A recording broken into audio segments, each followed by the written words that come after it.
Hello good morning मेरे प्यारे बच्चों। आज हम स्टार्ट करने वाले हैं एमसीक्यू सेशन को हम स्टार्ट करेंगे, जो कि हमारा बेसिक कंसेप्ट हम एमसीक्यू को प्रैक्टिस करने वाले हैं।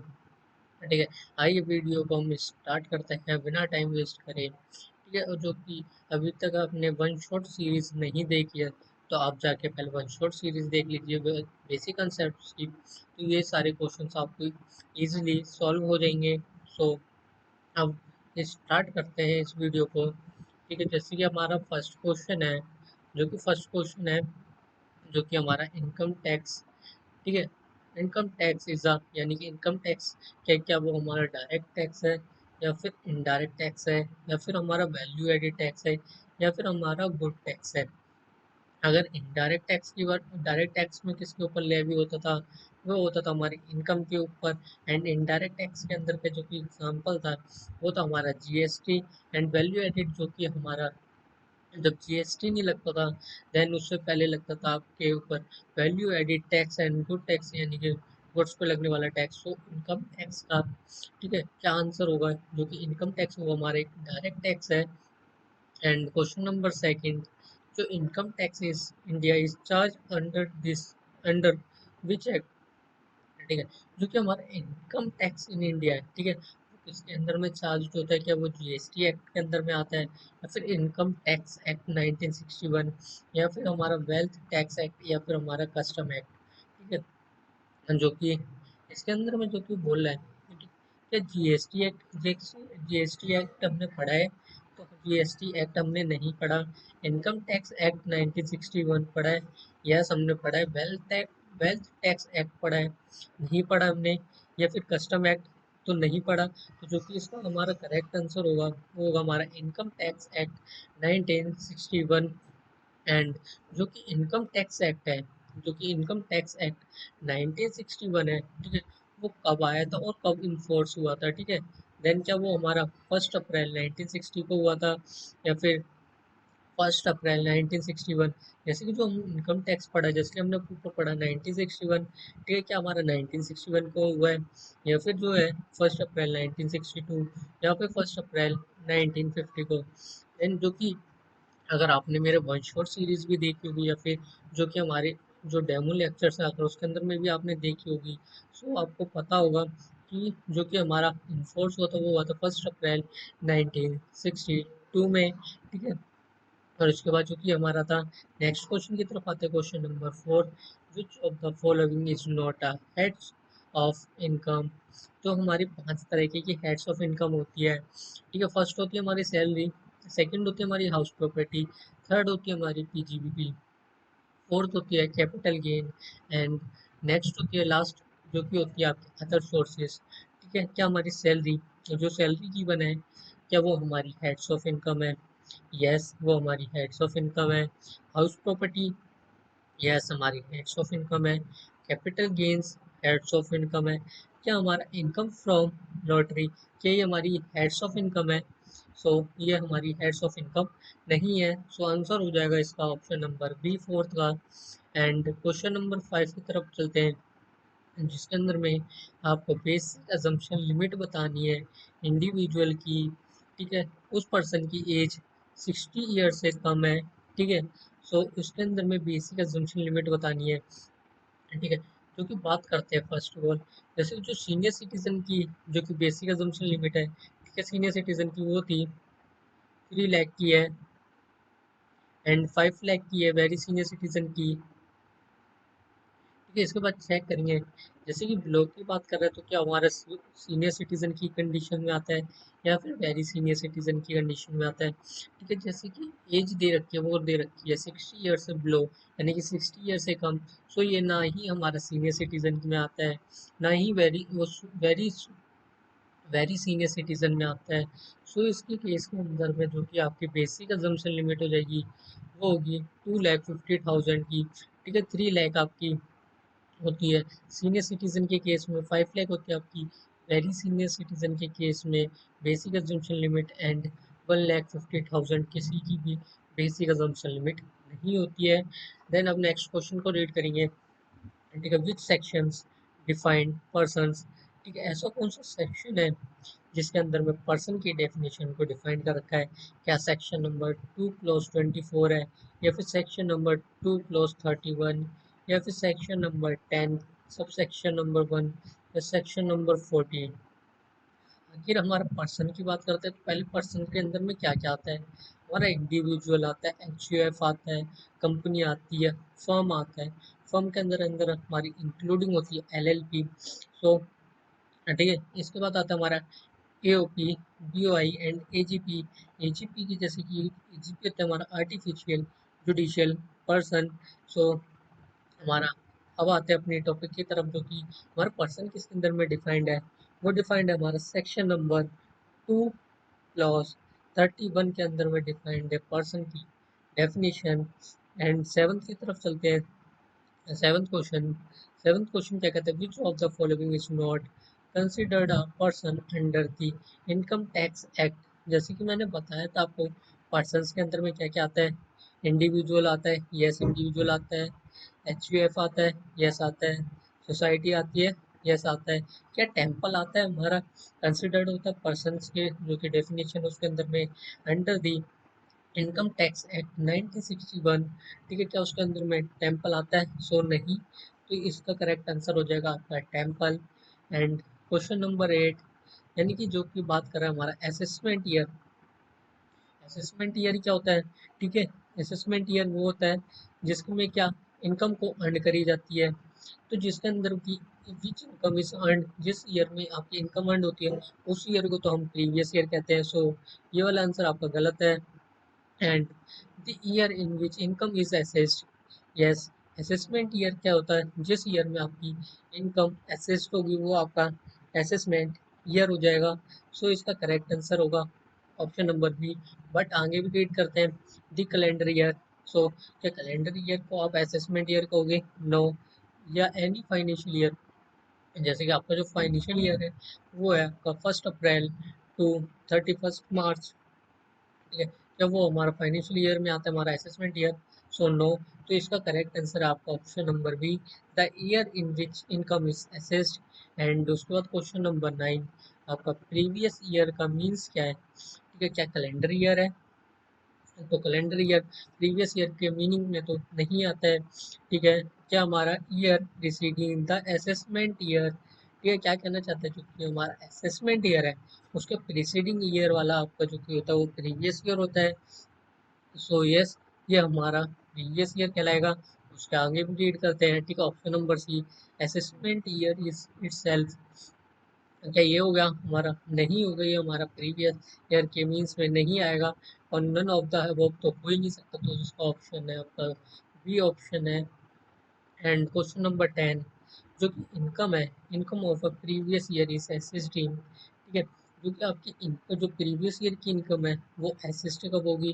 वो आपकी एसएसटी कब होती है? क्या सेम ईयर में होती है? तो नहीं, वो सेम ईयर में तो नहीं होती है। ठीक है, और क्या वो हमारी इमीडिएटली प्रीसीडिंग ईयर में होती है? नहीं, वो इमीडिएटली प्रीसीडिंग ईयर में नहीं होती, वो किसमें होती है? वो होती है असेसमेंट ईयर के अंदर में होती है। तो इसका आपका आंसर हो जाएगा assessment year. And succeeding calendar year, तो सक्सीडिंग कैलेंडर ईयर नहीं होता है। ठीक है, सो इसका बेसिकली जो कि इसका आंसर है वो है इसका option number C, assessment year. And question number 11 read करते हैं। 11th के अंदर में आपको बताना है क्या इसमें से कौन सी कैपिटल रिसिप्ट नहीं है। ठीक है, वो आते हैं। ठीक है, फर्स्ट ऑप्शन पढ़ते हैं, लोन टेकन फ्रॉम बैंक। ठीक है, क्या लोन लोन लिया बैंक से? ठीक है, क्या वो हमारी कैपिटल रिसिप्ट होती है? यस, वो हमारी कैपिटल रिसिप्ट होती है। बट हमें बताना है क्या है कि कौन सी इनमें से जो हमारी चार ऑप्शन है उसमें से ऐसा कौन सा एक ऑप्शन है जिस जो हमारी कैपिटल रिसिप्ट में नहीं आती है। एंड जो कि थर्ड रीड करेंगे, जो क्या आएगा आपका गिफ्ट फ्रॉम फ्रेंड। अगर फ्रेंड से आपको कोई भी गिफ्ट रिसीव्ड हुआ है या फिर आपने दिया तो वो भी आपका कैपिटल रिसिप्ट में आता है। सेल ऑफ फिक्स्ड एसेट, ये भी आपका एक कैपिटल रिसिप्ट है। सो बचा आपका ऑप्शन नंबर बी, जो कि compensation for loss of income. तो ये आपकी हो जाएगी नॉट कैपिटल रिसिप्ट का आंसर आ जाएगा। ठीक है, नेक्स्ट क्वेश्चन रीड करेंगे, question number 12, which of the following is not included in total income. ठीक है, ऐसी कौन सी इनकम है जो कि टोटल इनकम में इंक्लूड नहीं होती है। क्या हमारी एग्रीकल्चरल इनकम है, क्या वो हमारी इंक्लूडिंग होती है, या फिर बिजनेस इनकम, या फिर सैलरी, या फिर capital gains.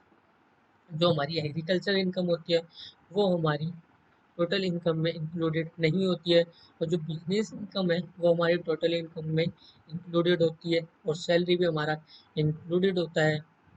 And capital gain भी हमारा इंक्लूडेड होता है। And thirteen question number 13, residential status जो कि इंडिविजुअल का कौन से में अंडर सेक्शन किस में डिटरमाइंड है। ठीक है, तो उसको बताना है। रेसिडेंशियल स्टेटस की डेफिनेशंस को कह सकते हो आप।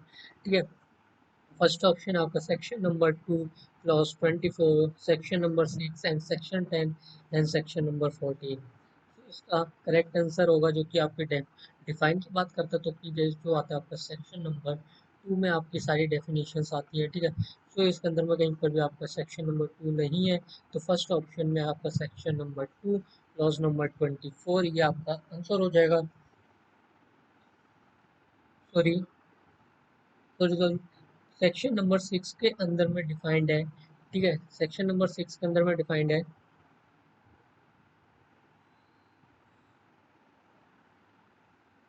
सेक्शन नंबर सिक्स के अंदर residential status of an individual का डिफाइंड है। ठीक है,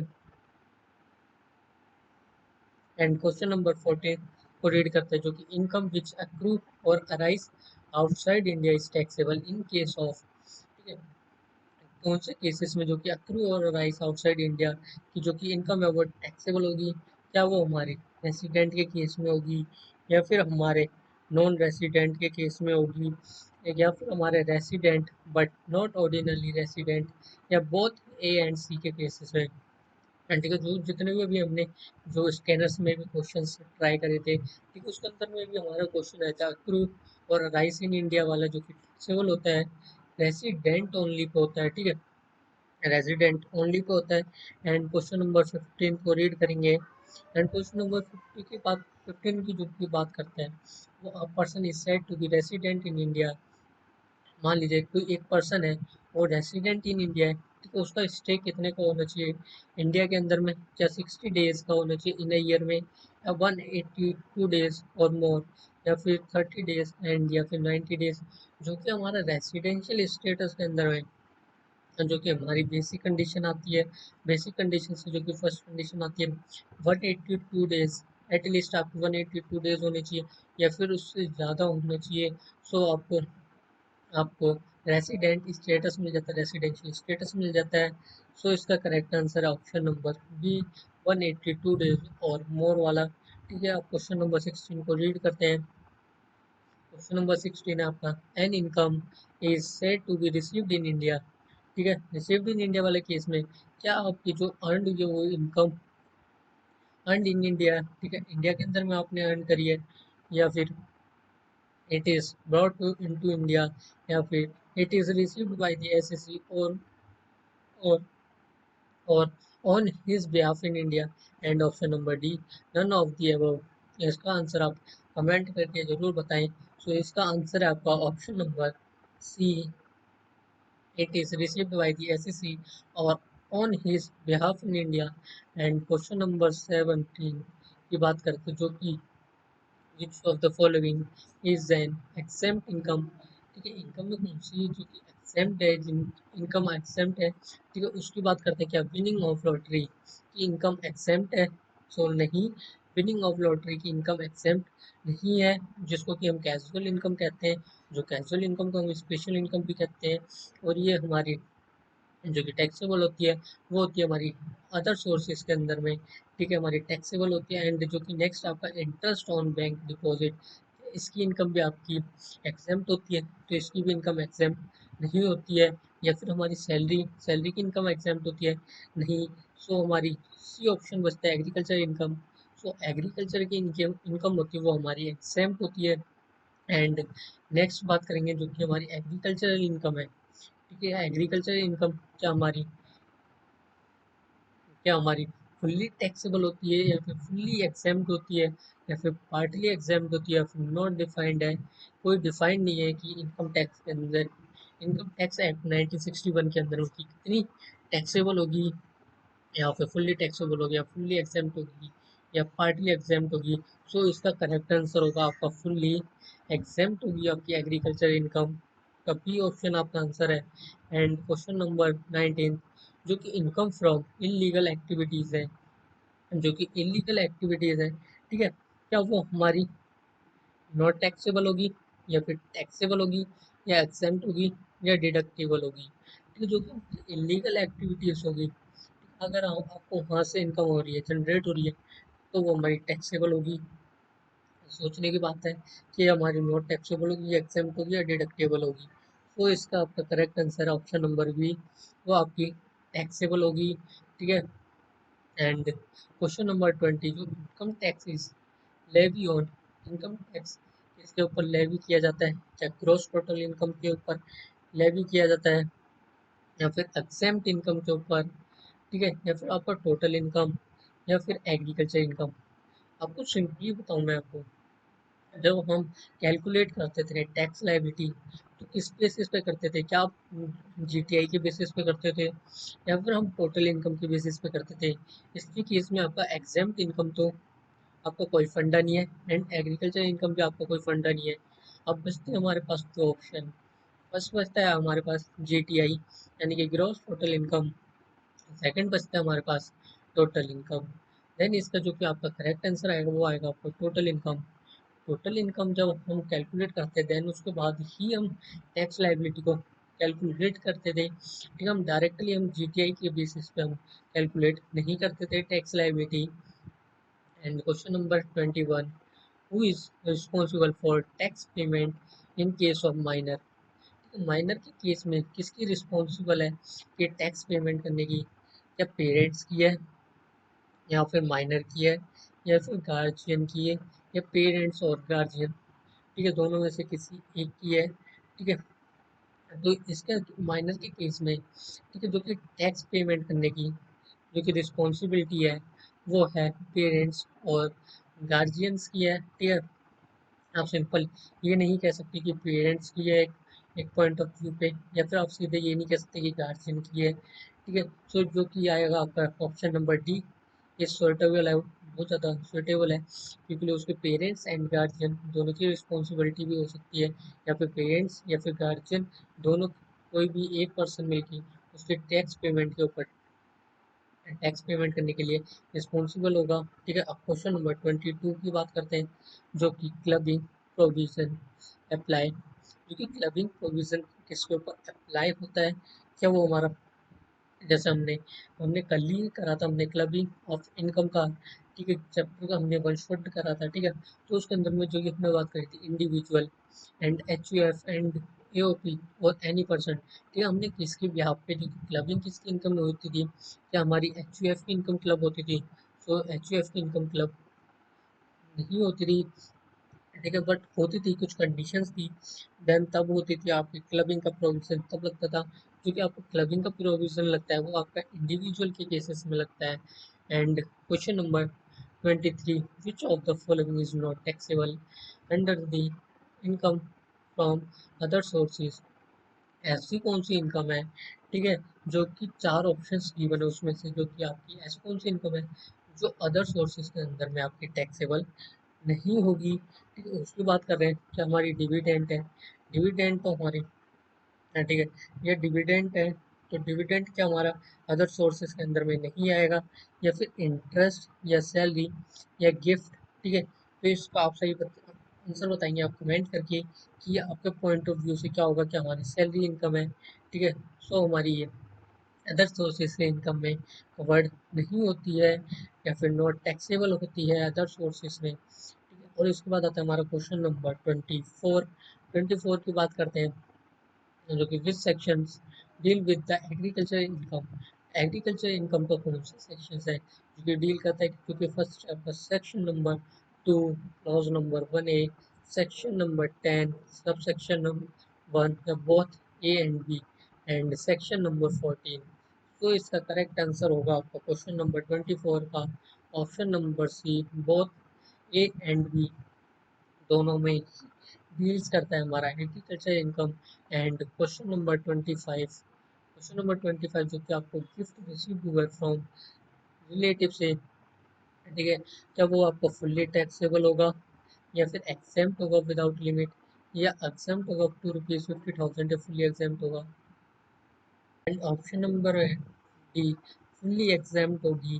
ठीक है, सो आप इसका कमेंट करके ही आप सारे आंसर्स बताएंगे। ठीक है, ऑप्शंस आप क्वेश्चन नंबर लिखेंगे, देन वो आप उसका आंसर लिख के कमेंट करेंगे। तो जो कि गिफ्ट रिसीव्ड होता है, ठीक है, गिफ्ट रिसीव्ड होगा रिलेटिव से, वो आपका फुल्ली एग्जाम्ड होगा। ठीक है, and question number 26, tax is charge on income under the provision of, जो कि टैक्स है इनकम के ऊपर, वो चार्ज किसके अंदर होता है?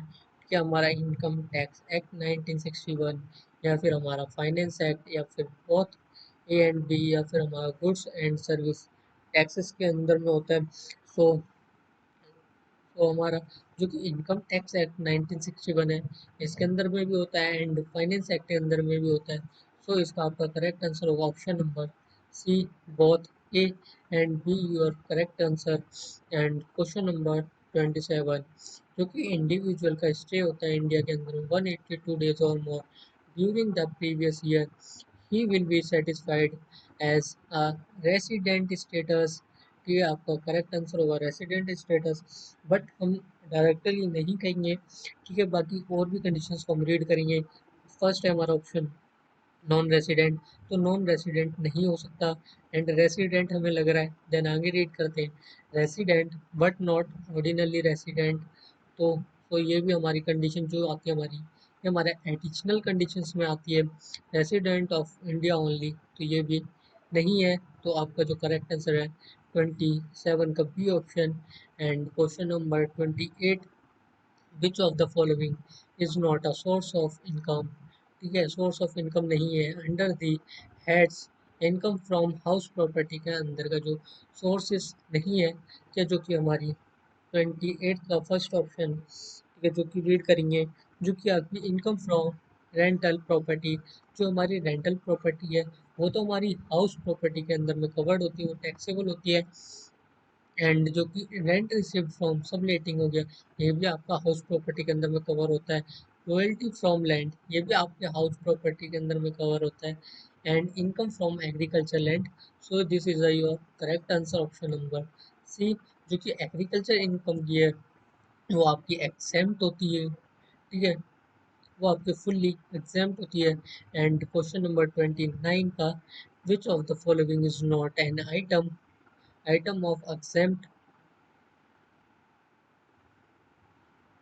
which of the following is not an item of exempt income under section number 10? सो इसका करेक्ट आंसर क्या होगा? ठीक है, कौन सी अंडर सेक्शन 10 के अंदर में एक्सेप्ट नहीं होता, कौन सा आइटम है? ठीक है, तो जो कि एग्रीकल्चर इनकम, एग्रीकल्चर इनकम हमारा सेक्शन नंबर 10 के अंदर में हमारा एग्जाम्प्ट होता है।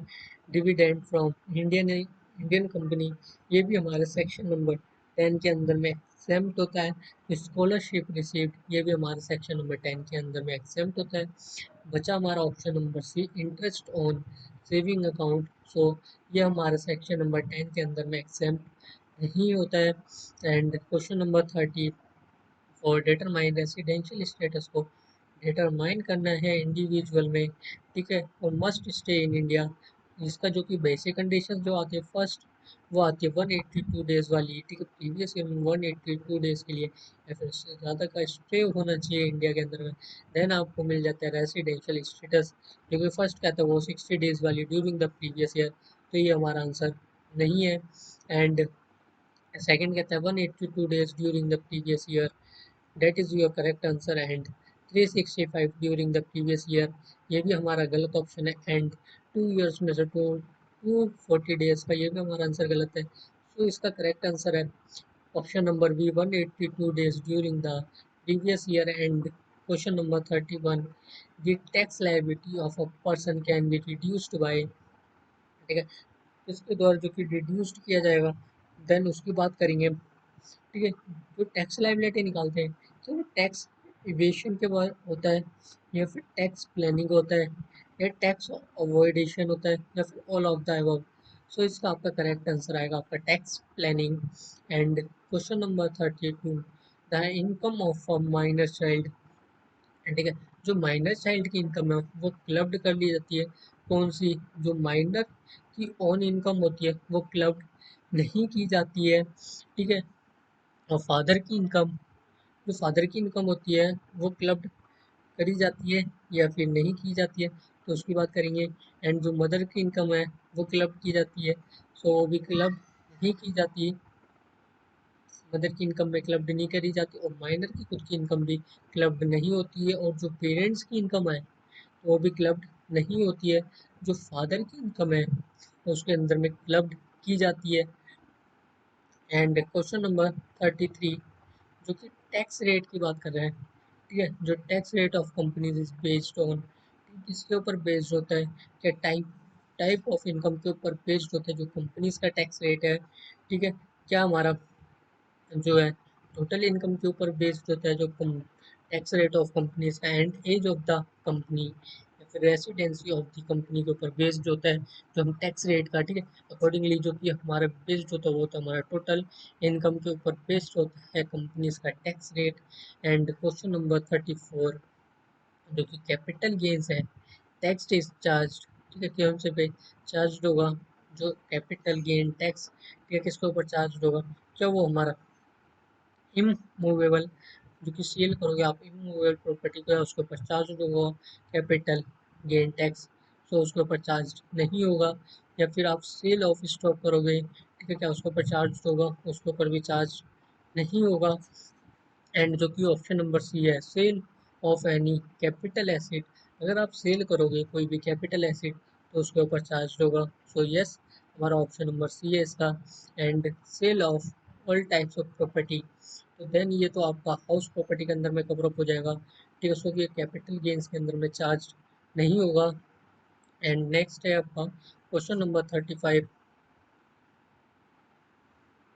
दी एडवांस टैक्स इज पेबल इन, ठीक है, जो एडवांस टैक्स है वो किस में पेबल होगा? क्या वन इंस्टॉलमेंट ओनली होगा, या फिर आपका टू इंस्टॉलमेंट होगा, या फिर थ्री इंस्टॉलमेंट, या फिर फोर इंस्टॉलमेंट? तो जो एडवांस टैक्स का जो कि पेबल होगा वो होगा आपका थ्री इंस्टॉलमेंट्स में होगा। एंड नेक्स्ट क्वेश्चन नंबर 36, क्योंकि विच of the following is not eligible for tax deduction under section 80C, ठीक है, जो tax deduction under section 80C के अंदर में एलिजिबल नहीं है? क्या हमारी लाइफ इंश्योरेंस पॉलिसी, जो लाइफ इंश्योरेंस प्रीमियम है, ठीक है, क्या वो हमारा जो डिडक्शन है, tax deduction under section 80C के अंदर में, यस ये हमारा डिडक्शन है। सो नेक्स्ट है आपका नेशनल सेविंग सर्टिफिकेट, ये भी हमारा डिडक्शन मिलता है tax deduction under section 80C में। एंड ट्यूशन फीसेस भी है। एंड जो कि नेक्स्ट बचता है आपका लास्ट, सो आपका आंसर हो जाएगा rent paid for residential accommodation, यह आपका डिडक्शन नहीं है, tax deduction under section 80C नहीं है। And question number 37, which of the following is not a form of tax planning, tax planning का फॉर्म नहीं है, ठीक है, उसको आंसर बताने नहीं है, इस चीज़ को देखना है, जो है उस चीज़ पर टिक नहीं करना है, ठीक है। क्वेश्चन नंबर 37, जो कि टैक्स अवॉइडेशन है, क्या ये हमारा टैक्स प्लानिंग का है? यस। एंड टैक्स एवेशन नहीं है, तो देन आपका ऑप्शन नंबर बी आपका करेक्ट आंसर आ जाएगा। नेक्स्ट सिविल कर लेंगे, लेजिटिमेट फॉर टैक्स डिडक्शंस, तो ये भी है हमारा टैक्स प्लानिंग का। And planning investment under section 80C, ये भी है, तो इसका करेक्ट आंसर हो जाएगा हमारा option number B, question number 37 का। And question number 38, income received from lottery और betting is taxed on other sources, आपको सीधे पता चल रहा है, जैसे कि मैंने आपको बताया था, जो कि इनकम रिसीव्ड हो रही है लॉटरी, बैटिंग, ये तो आपकी कैजुअल इनकम होगी। तो कैजुअल इनकम किसके अंदर में टैक्सेबल होती है? वो टैक्सेबल होती है हमारी अदर सोर्सेज की, में आपका टैक्सेबल होता है डायरेक्टली। आप इसे ऑप्शंस रीड भी ना करें तो भी आप इजीली इसका आंसर बता देंगे, ठीक है। आई होप आपको बता सकते हैं। ठीक है, अगर आपने अभी तक कैजुअल इनकम नहीं करा या फिर जो भी आपका बेसिक कंसेप्ट हो गया, ठीक है, आपने जितने भी हमारी वन शॉट नहीं देखे सेशन, ठीक है, वो आप उसे चेकआउट कर लेंगे, उसमें आपके पूरे कंसेप्ट क्लियर हो जाएंगे उसके अंदर में। क्वेश्चन नंबर 39 की बात करते हैं, जो कि under the provision of the income tax act who is liable to pay tax. ठीक है, क्या ओनली इंडिविजुअल है या फिर ओनली कंपनी ही लाइबल है पे करने के लिए taxes in under the income tax act 1961 के अकॉर्डिंग, एंड या फिर हमारे persons including individual firm and HUF. So this is a correct answer. And जो कि गवर्नमेंट एम्प्लॉयज हैं, ठीक है, तो उनकी तो ऑलरेडी ही इनकम टैक्सेबल होके आती है, देन उनकी बाद में टैक्सेबल करने के लिए वो लाइबल नहीं होते हैं। तो इसका आंसर है आपका question number option number C. And question number 40 को रीड करेंगे, the capital gain tax is computed on the difference between, क्या हमारा सेल प्राइस या कॉस्ट ऑफ एक्विजिशन का है, या फिर sale price and market value है, या फिर sale price and market value, या sale price and fair value. So इसका आप आंसर कमेंट करके बताएंगे।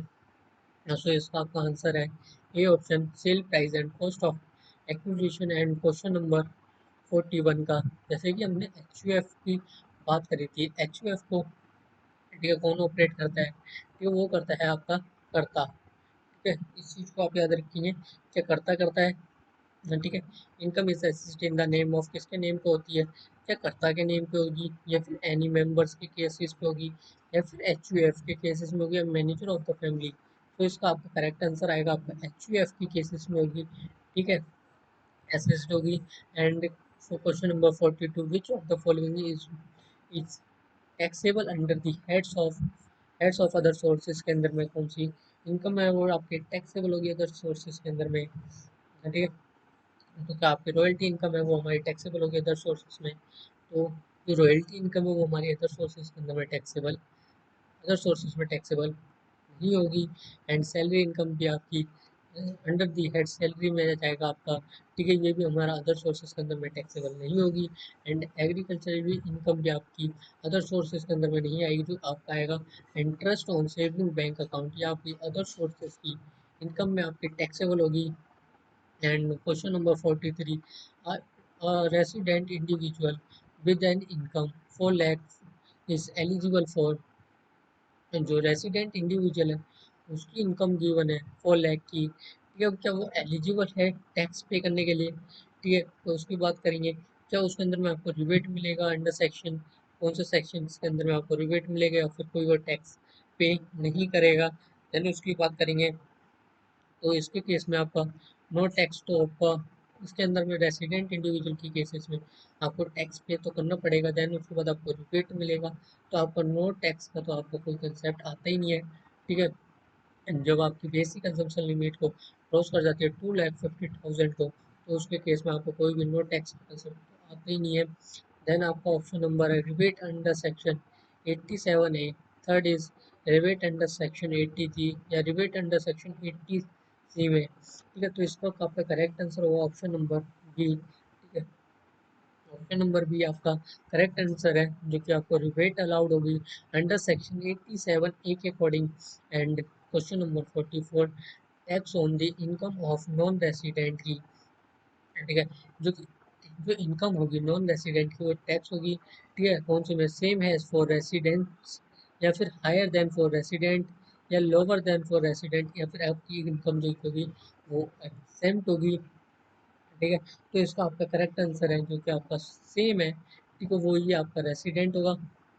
And question number 45, which of the following is the maximum deduction under section 80D, जो कि मैक्सिमम डिडक्शन, ठीक है, कितने तक का जो कि अमाउंट है वो है डिफाइंड है अंडर सेक्शन 80D के अंदर में, for insurance of parents about 60 years of age, यानी कि 60 ईयर से अबव की बात कर रहा है।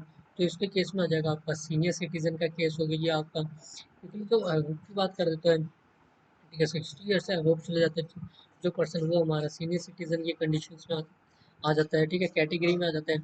देन जो इसका जो कि आपका लगता है 25,000 होगा, या फिर 30,000, या 50,000, या फिर 60,000।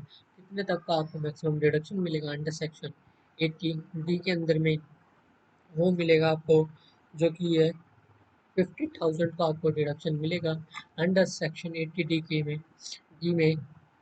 एंड जो कि आपका स्टैंडर्ड डिडक्शन है उन सैलरी का, क्योंकि असेसमेंट ईयर गिवन है 24 to 25, उसके अंदर में आपको स्टैंडर्ड डिडक्शन उन सैलरी का कितने का अमाउंट जो कि नोटिफाइड है गवर्नमेंट की तरफ से, तो क्या आपका 40,000 गिवन है। Option number A, B 50,000, C is your 1 lakh या फिर 2 लाख। ठीक है, तो इसके अंदर में भी आपका 50,000 का ये नोटिफाइड है सैलरी के केसेस में आपको डिडक्शन स्टैंडर्ड डिडक्शन के अंदर में। एंड क्वेश्चन नंबर 47, जो कि tax is payable in installment by all individuals या फिर सैलरीड एम्प्लॉयड या फिर business and profession with total total tax liability जो कि एक्सीडिंग है 10,000 से ऊपर की। ठीक है, और जो कि ओनली सेल्फ एम्प्लॉयड इंडिविजुअल, तो आपका इसका करेक्ट आंसर हो जाएगा आपका C, business and profession with total tax liability exceeding ₹10,000 की। एंड क्वेश्चन नंबर 48 रीड करेंगे। In case of death of an SSC, अगर मान लीजिए डेथ हो जाती है एसएससी की, and assessment of the deceased is made by, क्या आपका जो उसका लीगल हेयर होता है, ठीक है, क्या वो उसके टैक्स पे करने के लिए लाइबल होता है, या फिर गार्जियन लाइबल होते हैं, या रिप्रेजेंटेटिव एसएससी, या फिर नॉन ऑफ द एबव होता है। ठीक, तो इसके केस में आपका रिप्रेजेंटेटिव एसएससी लाइबल होता है टैक्स पे करने के लिए अगर किसी पर्सन की डेथ हो जाती है। ठीक है, सॉरी, एसएससी की अगर डेथ हो जाती है, सो उसको बाद। एंड जो नेक्स्ट क्वेश्चन है क्वेश्चन नंबर 49, जो इनकम फ्रॉम अ बिजनेस और प्रोफेशन इज कंप्यूटेड, कौन से सेक्शंस के अंदर में कंप्यूटेड करते हैं अंडर सेक्शन, क्या section number 10, section number 28, section number 16 या सेक्शन नंबर 14 के अंदर में जो कि इनकम और बिजनेस और प्रोफेशंस जो कि कंप्यूटेड होती है, वो किसके अंदर में होती है, वो होती है आपके सेक्शन नंबर 28 के अंदर में। एंड क्वेश्चन नंबर 50 करेंगे, देन आपके रह जाएंगे 50 क्वेश्चंस। क्या क्वेश्चन नंबर 50 करेंगे, rate of tax for domestic company का जो कि टैक्स रेट कितने परसेंट का है। ठीक है, तो वो आपका है, ठीक है, क्या 30% का है, या फिर 22% या 25 या 15% का टैक्स है, जो कि रेट गिवन है डोमेस्टिक कंपनी के केसेस में, जो वो गिवन आपका 22% का रेट। ठीक है, एज अ डोमेस्टिक कंपनी के रेट गिवन है। एंड क्वेश्चन नंबर 51 के अंदर में, जो कि आपको maximum amount of tax free income under section 10 sub section number 10 D for life insurance policy. ठीक है, जो कि मैक्सिमम अमाउंट कितना है, 1,50,000 है, या फिर 2,50,000 है, या फिर 5 लाख है, या फिर अनलिमिटेड है। तो इसके केसेस में आपको 1,50,000 का है। ठीक है, एंड क्वेश्चन नंबर 52, जो मैक्सिमम लिमिट है डिडक्शंस की अंडर सेक्शन 80 सी और एन इंडिविजुअल इज। ठीक है, सो आपका आएगा, ठीक है, कितनी लिमिट है मैक्सिमम के अंडर सेक्शन 80 सी के अंदर में।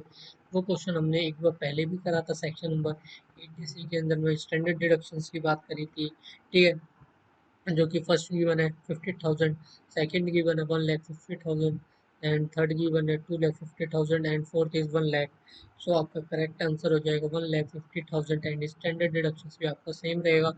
एंड क्वेश्चन नंबर 53, जो कि आपकी अंडर सेक्शन 80 जी, जो कि डोनेशन है आपका, donation of which the following institution is eligible for tax deductions के लिए, ठीक है, कौन सा इंस्टीट्यूशन है जो कि डोनेशन के केसेस में डिडक्शंस ले सकता है अंडर सेक्शन 80 जी के में। ठीक है, एलिजिबल है, क्या पॉलिटिकल पार्टी है, ठीक है, या फिर हमारा चैरिटेबल इंस्टीट्यूट है, या फिर हमारा रिलीजियस इंस्टीट्यूट है, फिर बोथ बी एंड सी। ठीक है, जो हमारा चैरिटेबल इंस्टीट्यूट भी हो सकता है हमारा, और रिलीजियस इंस्टीट्यूट भी हो सकता है। सो इसका आपका करेक्ट आंसर है option number D.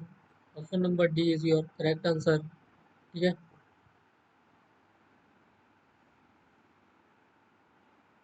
Option number D is your correct answer. And question number 54, जो कि which of the following is exempt from tax under section 10 sub section number 1 के अंदर में जो कि एग्जेम्प्ट है, ठीक है, टैक्स उसकी बात करेंगे। क्या आपकी सैलरी की इनकम आपकी एग्जेम्प्ट है नहीं, और एग्रीकल्चर इनकम इज हमारी एग्जेम्प्ट है under section 10 sub section number 1 के अंदर में, ठीक है। And question number 55, data gross total income, जो कि ग्रॉस टोटल इनकम इंक्लूड है, ठीक है, तो उसकी बात करेंगे।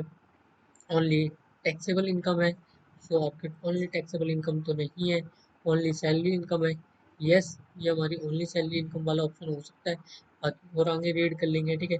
इनकम फ्रॉम ऑल हेड्स, तो ये भी हमारा ऑप्शन नहीं है, ठीक है। And income from business only, ये भी नहीं है, तो इसका आपका करेक्ट आंसर है ऑप्शन नंबर बी। ये आपका करेक्ट आंसर है, ठीक है। And question number 56, question number 56 है जो कि विच of the following is not eligible for exemption under section 10 के अंदर में, ठीक है, एग्जम्पशन के लिए एलिजिबल नहीं है, तो कौन सा है, ठीक है, एग्रीकल्चर इनकम है, ठीक है, तो ये हमारे जो कि एलिजिबल है एग्जम्पशन के लिए अंडर सेक्शन 10 के अंदर में। और जो कि गिफ्ट है, गिफ्ट फ्रॉम रिलेटिव्स, ये भी हमारा एग्जेम्प्ट है, ठीक है, अंडर सेक्शन 10 के अंदर में, ठीक है। और जो कि हमारा आ गया rebate, rebate for charitable donation, ये हमारा एग्जाम्पल नहीं है, तो इसका आपका करेक्ट आंसर हो जाएगा option number C. And D है जो कि आपका इंटरेस्ट फॉर सेविंग अकाउंट, इसमें भी आपको एग्जाम्पल मिलता है, ठीक है। आपका करेक्ट आंसर हो गया आपका option number C. And question number 57, 57 जो कि है income from which of the following is not taxable, ठीक है, कौन सी इनकम है जो इनकम फ्रॉम कैपिटल गेन के अंदर में टैक्सेबल नहीं है, ठीक है। क्या आप सेल करते हो लैंड को, क्या वो हमारी टैक्सेबल होती है under the heads of capital gains, so इसका आंसर है आपका yes. And sale of shares, yes, ये भी हमारी इनकम फ्रॉम कैपिटल गेन्स के अंदर में टैक्सेबल होती है। सेल ऑफ गुड्स, ये भी आपकी कैपिटल गेन्स में टैक्सेबल होती है। Sale of goods, sorry, sale of gold हमारी टैक्सेबल होती है, एंड सेल ऑफ गुड्स हमारी टैक्सेबल नहीं होती है, तो ये आपका ऑप्शन नंबर डी 57 का आपका आंसर हो जाएगा, option number d. And question number 58, the due date for filing income tax return for individual, individual के केस में जो इनकम टैक्स की जो ड्यू डेट है वो कौन सी है, क्या 31 मार्च है, ठीक है, या 31 दिसंबर है सेम ईयर में, ठीक है, या फिर है आपका 30 सितंबर for the for the following year, या फिर 31 मार्च for the same year, that is your correct answer, option number D। and question number 59, the maximum assumption limit, ठीक है, for the income of the HUF यानी कि Hindu undivided family की assumption limit कितनी है maximum, तो ठीक है, क्या 1 लाख है, या फिर 2,50,000 एंड 5 लाख एंड 3 लाख, इसका करेक्ट आंसर है आपका 2,50,000 की आपकी बेसिक अजम्पशन लिमिट है। एंड क्वेश्चन नंबर 60, जो कि आपकी टैक्सेबल कंपनी का किसके ऊपर डिपेंड्स है, क्या आपका टोटल इनकम के ऊपर डिपेंड्स है, या फिर आपका रेसिडेंशियल स्टेटस ऑफ कंपनी के ऊपर डिपेंड्स है, या फिर आपका कैपिटल ऑफ द कंपनी के ऊपर डिपेंड है, या फिर industry in which it operates के ऊपर डिपेंड है, जो कि आपका टैक्सेशन कंपनी का वो डिपेंड्स है, वो आपका डिपेंड्स है, वो है आपका रेसिडेंशियल स्टेटस ऑफ कंपनी के ऊपर।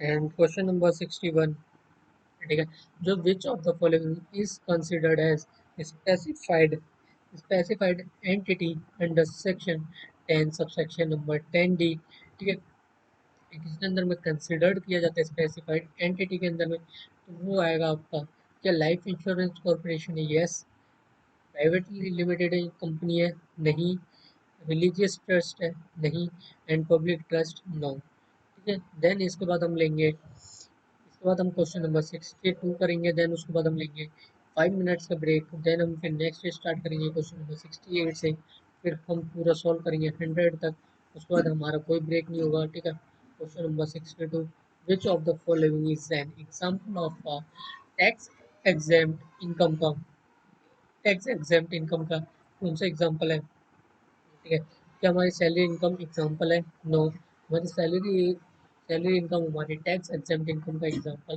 नहीं है। And winning of lottery, that is, ये भी नहीं है, ये हमारे अदर सोर्सेज के अंदर में आ जाता है। एंड जो कि ऑप्शन नंबर है सी, ऑप्शन नंबर सी, वो आपका income from agriculture. Yes, that is your correct answer. ठीक है, तो इसके बाद लेंगे हम 5 मिनट का ब्रेक।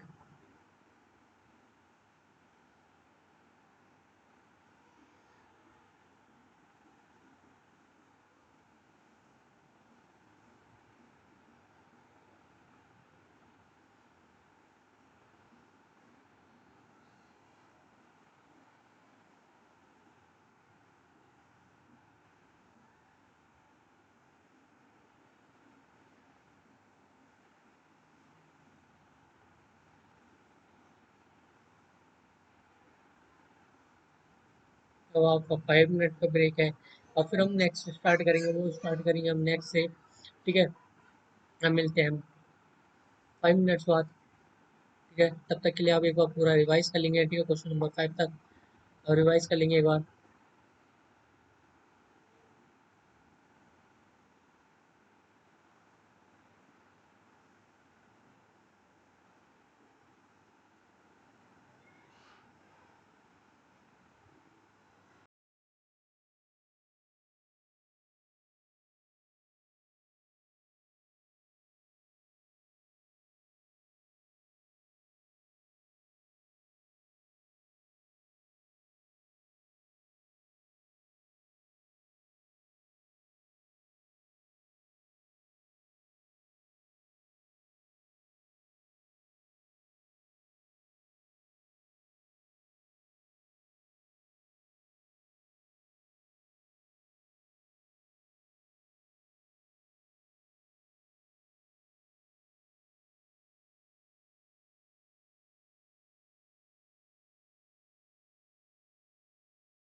आई होप आपने 5 मिनट का ब्रेक ले लिया होगा। अब हम स्टार्ट करेंगे क्वेश्चन नंबर 63 से, जो कि आपका क्वेश्चन नंबर 63 है। Tax payer is allowed rebate of 12,500 under, ठीक है। ऐसा कौन सा सेक्शन है जो कि जिसके अंदर में आपको रिबेट डिफाइंड है 12,500?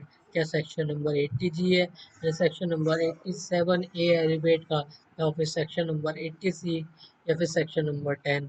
सो आपका सेक्शन नंबर 87 ए के अंदर में रिबेट आपके डिफाइंड है, एंड उसके अंदर में आपको डिफाइंड है 12,500 का, जो कि आपको रिबेट अलाउड होता है। And question number 64, which of the following is not included under the income from house property? ठीक है, हाउस प्रॉपर्टी जो इनकम है under the house property acts में, हेड्स ऑफ में, ठीक है, हेड्स ऑफ हमारी हाउस प्रॉपर्टी उसके अंदर में इंक्लूडेड नहीं है। जो हमारी रेंट फ्रॉम हाउस प्रॉपर्टी है, ठीक है, तो ये आपका इंक्लूडेड है, वो आपका इंक्लूडेड है। एंड जो आपका annual value of vacant property है, तो ये आपका इंक्लूडेड नहीं है हाउस प्रॉपर्टी के income, income from house property के अंदर में। एंड एग्रीकल्चर इनकम तो आपकी एक्सेम्प्ट होती है, एंड सबलेटिंग ऑफ प्रॉपर्टी ये आपके डिफाइंड है, ठीक है, heads of, heads of house property के अंदर में। एंड नेक्स्ट जो कि आपकी मैक्सिमम लिमिट है डिडक्शन की under section 80 E for interest on loan for higher education के लिए, तो कितने तक की है? तो वो है 1,50,000 की, ठीक है। बट जो कि 50,000 गिवन है वो कोई लिमिट नहीं है मैक्सिमम, एंड 1 लाख भी नहीं है, एंड नो लिमिट भी नहीं है। देन इसका आंसर है आपका option number C. And question number 66 की बात करते हैं, ठीक है। तो उसका which of the following income is not exempt from tax? Tax में ऐसी कौन सी इनकम जिसमें आपकी इनकम है वो एग्जेम्प्ट नहीं होती है, ठीक है। वो है आपकी, कि हमारी इनकम फ्रॉम डिविडेंड है वो आपका एग्जेम्प्ट नहीं होता है, तो इनकम फ्रॉम डिविडेंड पे आपका एग्जेम्प्ट होता है टैक्स, ठीक है। और एग्रीकल्चर इनकम तो आपको फुल्ली एग्जेम्प्ट होता है। And option number C read करेंगे, ऑप्शन नंबर सी, जो कि सैलरी रिसीव्ड फ्रॉम गवर्नमेंट, ये आपके एग्जाम्प्ट नहीं होती है। देन ये आपके करेक्ट आंसर है। एंड गिफ्ट फ्रॉम, ये भी आपका टैक्स है वो एग्जाम्प्ट होता है, ठीक है। जो आपकी इनकम फ्रॉम डिविडेंड है वो आपकी एग्जाम्प्ट होती है। एंड एग्रीकल्चर इनकम आपकी फुली एग्जाम्प्ट होती है। जो सैलरी की इनकम है वो आपकी जो गवर्नमेंट से रिसीव होती है वो नॉट एग्जाम्प्ट फ्रॉम टैक्स होती है। एंड क्वेश्चन नंबर 67 को रीड करेंगे, जो कि आपका दी benefit of section 80 double ji is available for, क्या आपका रेंट पेड फॉर एकोमोडेशन है, या फिर rent interest on home loan, या फिर ट्यूशन फीसेस, या फिर मेडिकल एक्सपेंसेस? इसका आंसर आप कमेंट करके बताएंगे क्या होगा क्वेश्चन नंबर 67 का, ठीक है। तो इसका आपका आंसर आएगा rent paid for accommodation is your correct answer. And question number 68 read करेंगे, a company is not required to file and income tax return if, income tax return, ठीक है, रिक्वायर्ड है, बट किसके अंदर में? जो कंपनी है, ठीक है, company is not required to file an income tax return, ठीक है, कब कर सकती है? फिर जो बिलो होगी आपकी टैक्स रिटर्न लिमिट की, ठीक है, तो आपको रिक्वायर्ड नहीं है, जो कंपनी के केसेस में रिक्वायर्ड नहीं है फाइल करने के लिए, ठीक है। या फिर आपका जो कि कैपिटल होगी वो लेस देन 10 CR है, बट आपका 10 CR होता तो आपको रिक्वायर्ड करना, वो ITR फाइल करना आपको कंपलसरी है। And its income is exempt from tax, तो ये भी नहीं है। And next profit are negative, तो इसके अंदर में तो आप, जो आपका लॉस होगा, ठीक है, जो आपका प्रॉफिट होगा वो नेगेटिव में जा रहे हैं, यानी कि लॉस होगा आपका, तो आप लॉस को कैरी फॉरवर्ड कर सकते हैं। तो इसका आपका करेक्ट आंसर है वो आएगा आपका ऑप्शन नंबर ए। एंड 69 है question, which of the following can be deducted from gross total income under section 80 के अंदर में, ठीक है। ऐसी कौन सी ग्रॉस टोटल टोटल इनकम है जो कि डिडक्टेड होती है अंडर सेक्शन 80 के अंदर में? जो हमारी लाइफ इंश्योरेंस प्रीमियम है वो हमारी डिडक्टेबल होती है, ठीक है। तो इसका करेक्ट आंसर आप बताएंगे, या फिर रेंट पे, contribution to pension schemes, या all of the above? तो इसका करेक्ट आंसर आपका ऑल ऑफ द अबव हमारी लाइफ इंश्योरेंस प्रीमियम भी ग्रॉस टोटल इनकम में सेक्शन नंबर अंडर सेक्शन 80 के अंदर में हमारी डिडक्टेड होती है। रेंट पेड भी होता है, and contribution to pension schemes भी होता है।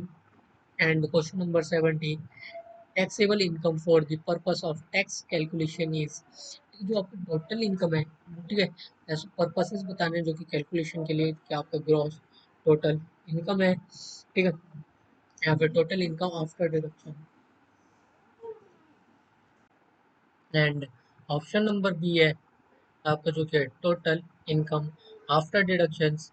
ठीक है, जैसे कि हमने पढ़ा ही है, जैसे कि हम टोटल इनकम के बाद ही जो आफ्टर डिडक्शन करते हैं, ठीक है, यानी कि ग्रॉस टोटल इनकम, देन हम जो डिडक्शन करते हैं देन आपको निकल के आता है टोटल इनकम, उसके ऊपर ही अब टैक्स लाइबिलिटी को कैलकुलेट करते हैं, देन जो कि आप कैलकुलेट करोगे उसके ऊपर जो कि टैक्स लाइबिलिटी निकलेगा, देन आप आईटीआर फाइल करोगे उस टैक्स लाइबिलिटी के ऊपर, ठीक है, तो इसका आपका correct answer option number B. And income from all heads and salary income, तो ये आपका करेक्ट रॉन्ग आंसर है, जो आपका correct answer option number B 17 का। एंड 71 को रीड करेंगे, in case of an individual, individual के केस में जो अमाउंट है डिडक्शन फ्रॉम इंटरेस्ट का on home loan under section 80 double E is 71 का जो कि आपका करेक्ट आंसर होगा, क्या वो आपका 2 लाख होगा, या फिर 50,000, या 1,50,000, या फिर 3 लाख का, सो आप कमेंट करके बताएंगे, ठीक है, जो कि 71 का क्वेश्चन का है, जो कि आपका जो डिडक्शंस ऑन फॉर इंटरेस्ट का home loan under section 80 double ई के अंदर में है, वो है 1,50,000 का। And question number 72, who is responsible for paying tax in case of deceased person, deceased person के केसेस में, ठीक है, पेइंग जो टैक्स है उसको पे करने के लिए, ठीक है, कौन रिस्पॉन्सिबल है, क्या वो हमारा जो लीगल हायर है वो रिस्पॉन्सिबल है, या फिर गार्जियन, या फिर कोर्ट, या फिर गवर्नमेंट। तो इस केस के अंदर में कोर्ट का तो कोई इंटरफेरेंस नहीं होता, एंड ना ही गवर्नमेंट का कोई इंटरफेरेंस होता है, ना ही गार्जियन का होता है, वो लीगल हेयर होता है, वो जो कि रिस्पॉन्सिबल होता है टैक्स को पे करने के लिए। एंड एंड क्वेश्चन नंबर 73, जो कि इन केस ऑफ सैलरीड इंडिविजुअल, ठीक है, सैलरीड इंडिविजुअल के केसेस में विच of the following is reduction under section 10 के अंदर में, ठीक है, किसको मिलेगी, जो कि रेंट पेड है, ठीक है, क्या वो आपका करेक्ट ऑप्शन होगा, ठीक है, या फिर एच आर ए रिसीव्ड, या फिर entertainment allowance and leave travel allowances. And इसके केसेस में जो कि आपका एंटरटेनमेंट अलाउंसेस का कुछ भी इंटरफेरेंस नहीं है, ना कि लीव ट्रेवल, तो आपका करेक्ट आंसर है एच आर ए रिसीप्ट का। And question number 74, which of the following is not an allowable deduction under section 80 ई के अंदर में, ठीक है, तो इसके अंदर में आपको डिडक्शंस अलाउ होगा, क्या वो ट्यूशन फीस के अंदर में आपको डिडक्शन अलाउ होगा, या loan interest for higher education में डिडक्शंस अलाउड होगा, या फिर आपका कंट्रीब्यूशन टू रिटायरमेंट में रिटायरमेंट फंड्स के अंदर में अलाउड होगा, या फिर फीस फॉर डिस्टेंस एजुकेशन के अंदर में अलाउड होगा। सो इसके अंदर में आप कंट्रीब्यूशंस टू रिटायरमेंट फंड्स के अंदर में आपको डिडक्शंस अंडर सेक्शन 80 के अंदर में आपको अलाउड होगा। And question number 75, the maximum limit for tax free interest on saving account, जितने की आपकी मैक्सिमम लिमिट है टैक्स फ्री इंटरेस्ट जो कि सेविंग अकाउंट में, ठीक है, तो उसके केसेस में क्या आपका ऑप्शन नंबर 10,000 है, ऑप्शन नंबर सेकंड 5,000, या 50,000, या 25,000 का, ठीक है, तो वो है आपका 10,000 तक का आपका मैक्सिमम लिमिट है tax free interest on saving account में। And question number 76, which of the following is the maximum amount of deduction under section 80C for investment in specified saving instruments में, ठीक है, जो भी मैक्सिमम डिडक्शंस है section 80C में investment के case में स्पेसिफाइड सेविंग इंस्ट्रूमेंट्स में, तो कितने का अमाउंट, मैक्सिमम अमाउंट कितने का है, ठीक है, डिडक्शन, या 1,50,000 है, या फिर 2 लाख, या 2,50,000, या फिर 1 लाख का। तो इसका आंसर आप कमेंट करके बताएंगे। तो इसका ऑप्शन है 1,50,000, जो आपका स्टैंडर्ड डिडक्शन की बात करी थी उसके अंदर में भी आपका था 1,50,000 का। एंड नेक्स्ट है आपका question number 77, the tax rate applicable of an individual below 60 year से कम होता है, ठीक है, तो उसके केस में आपका टैक्स रेट क्या होता है, जो कि बेस्ड होता है, ठीक है, ऑप्शन नंबर 77, ठीक है, जो कि ये क्वेश्चन उसका फर्स्ट ऑप्शन है 30%, या फिर 20%, या फिर 10%, या फिर जो कि आपका इनकम स्लैब के ऊपर बेस्ड होता है। यस, हमारी इनकम स्लैब के ऊपर बेस्ड होता है, ठीक है, जो कि आपकी बेसिक assumption लिमिट होती है फर्स्ट तो वो होती है 2,50,000 की, ठीक है। तो बेसिक assumption लिमिट, देन उसके बाद आपका जो कि इनकम स्लैब रेट के बेस पे, जो कि बेस्ड है ऑन इनकम स्लैब के अकॉर्डिंग ही आप टैक्स जो कि एप्लीकेब जो कि टैक्स आप पे करते हो वो करते हो आप इनकम स्लैब रेट के अकॉर्डिंग में। And question number 78, which of the following income is exempt under section 10 of the income tax act 1961, ठीक है। जो सेक्शन नंबर 10 के अंदर में एग्जेम्प्ट होगी, ठीक है, according to the under section, ठीक है, इनकम टैक्स एक्ट 1961 के अकॉर्डिंग में, ठीक है, वो हो गया आपकी रेंट फ्रॉम रेसिडेंशियल स्टेटस, तो ये हमारी नहीं होगी।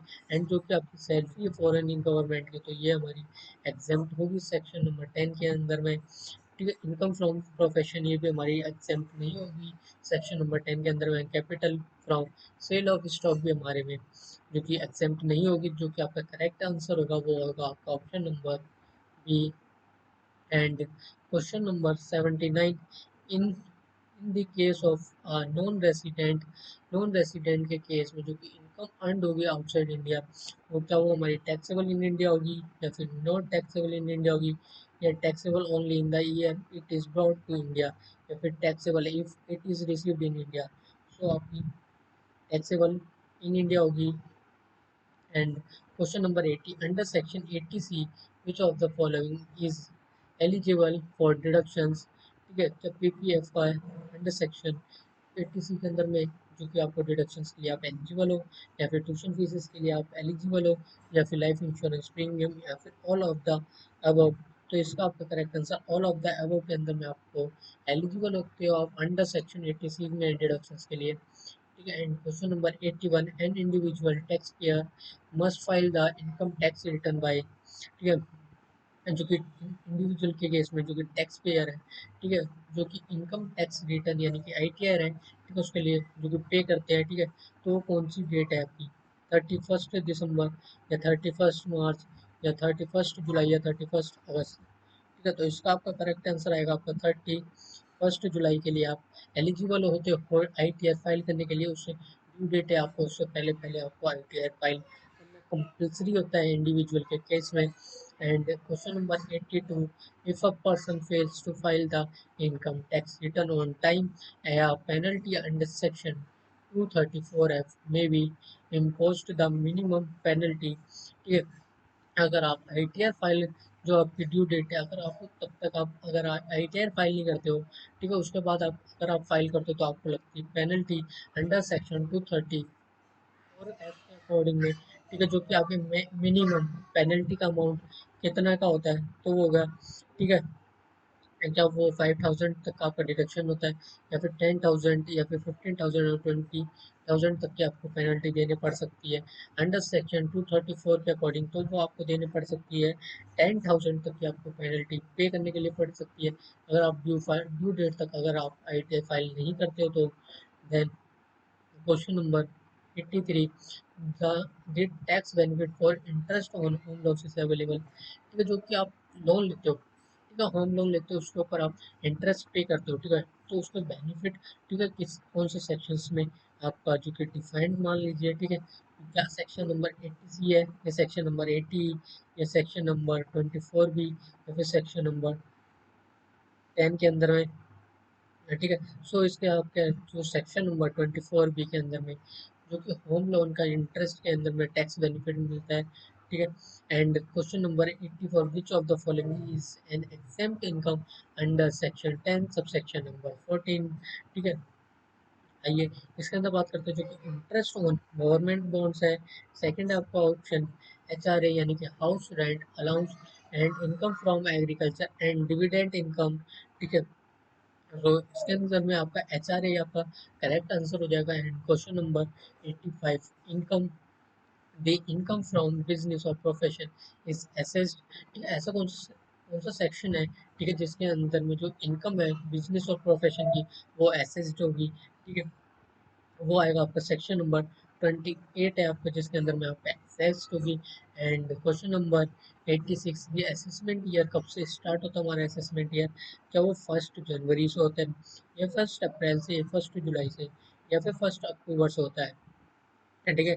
तो उसकी बात करते हैं, तो वो आपका 1 अप्रैल से आपका असेसमेंट ईयर स्टार्ट हो जाता है।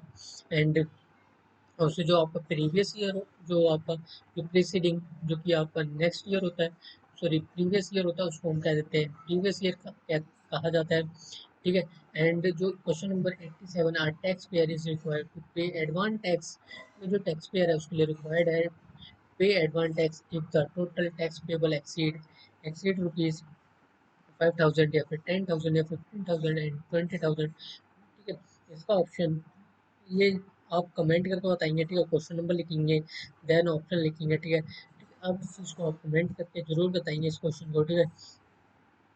जो कि इसका ऑप्शन नंबर बी है आपका 10,000, क्योंकि ये मैं आपको 2-3 बार आपने इसके अंदर में इसी क्वेश्चन को घुमा फिरा के पूछा गया, 2-3 बार पूछा गया है, ठीक है। सो इस चीज़ को आपको आना चाहिए। And question number 88, 88, which of the interest is considered an eligible deduction under section 80 के अंदर में आपके लिए डिडक्शन के लिए एलिजिबल हो, ठीक है। क्या आप interest on home for higher education के लिए, yes, this is your correct answer. Loan for purchasing a house, तो इसके लिए नहीं है, आप एलिजिबल नहीं होंगे डिडक्शन के लिए अंडर सेक्शन 80 के अंदर में। और कार लोन के लिए भी, कार लोन है, ठीक है, उसके ऊपर आप इंटरेस्ट पे करते हो, वो भी आपको डिडक्शंस अंडर सेक्शन 80 के अंदर में आप एलिजिबल नहीं होगे, कंसिडर्ड नहीं होगा। बोथ ए एंड बी में भी ये आपके सारे के सारे रॉन्ग आंसर, आपका करेक्ट आंसर है ऑप्शन नंबर ए। ऑप्शन नंबर ए आपका करेक्ट आंसर हो जाएगा, ठीक है। क्वेश्चन नंबर 89 रीड करेंगे। क्वेश्चन नंबर 89 है आपका, जो कि है अंडर सेक्शन 80 डी, ठीक है, जो कि expenditure is eligible for deduction, जो भी आपके खर्चे हैं, ठीक है, उसके अंदर में आपको section number under section 80 D के अंदर में डिडक्शन अलाउड होता है, ठीक है। कौन कौन से हो सकते हैं, जो आपका health insurance premium for self है, तो इसके अंदर में क्या आपको अंडर सेक्शन 80 डी के अंदर में आपको डिडक्शन के लिए आप एलिजिबल होंगे, तो नहीं, ठीक है। और health insurance premium for parents, तो इसके लिए भी आप एलिजिबल नहीं होते हो, ठीक है। एंड प्रिवेंटिव हेल्थ चेकअप, तो ये आपके लिए, ठीक है, ये आपके लिए चारों के चारों ऑप्शन आपके करेक्ट हो जाएंगे, ठीक है। आप चारों के लिए ही एलिजिबल हो, ठीक है। सॉरी, मैंने ये आपका क्रॉस लगवा दिया था, ठीक है, मैंने क्वेश्चन सही से रीड नहीं किया था। तो आप करेक्ट जो ऑप्शन है आप सही से रीड करेंगे, ठीक है। सॉरी, आपसे सॉरी मांगता हूँ, ठीक है, इसलिए। अब आते हैं question number next, question number 90, जो क्या income earn from mutual fund, ठीक है, जो कि इनकम अर्न करते हो म्यूचुअल फंड के अंदर में, ठीक है, तो वो आपकी एग्जाम्प्ट होगी, जो कि एग्जाम्प्ट फ्रॉम टैक्स होगा, या फिर टैक्सेबल एज कैपिटल गेन, या टैक्सेबल एज बिजनेस इनकम, या फिर आपका taxable under income from other sources के अंदर में। सो आपका जो कि म्यूचुअल फंड का जो कि इनकम अर्न करते हो वो आपकी टैक्सेबल एज कैपिटल गेन होगा। एंड क्वेश्चन नंबर 91, जो कि income from which of the following is not included under the head income other sources, जो कि आपके अदर सोर्सेज में इंक्लूड नहीं होगी, ठीक है। क्या आपकी डिविडेंड इनकम है, ये जो आपकी डिविडेंड इनकम है, क्या वो आपकी अदर सोर्सेज में आती है, यस, ठीक है। और इसमें क्या लिखना है, जो कि हमारी इंक्लूडेड नहीं होती है, ठीक है, नॉट इंक्लूडेड। इस बार ध्यान से रीड करेंगे, ठीक है। Interest on loan and rent from property gift receive from non relative, ठीक है। तो इसका करेक्ट आंसर होगा rent from property, rent from property आपका हाउस प्रॉपर्टी के अंदर में आता है, ठीक है।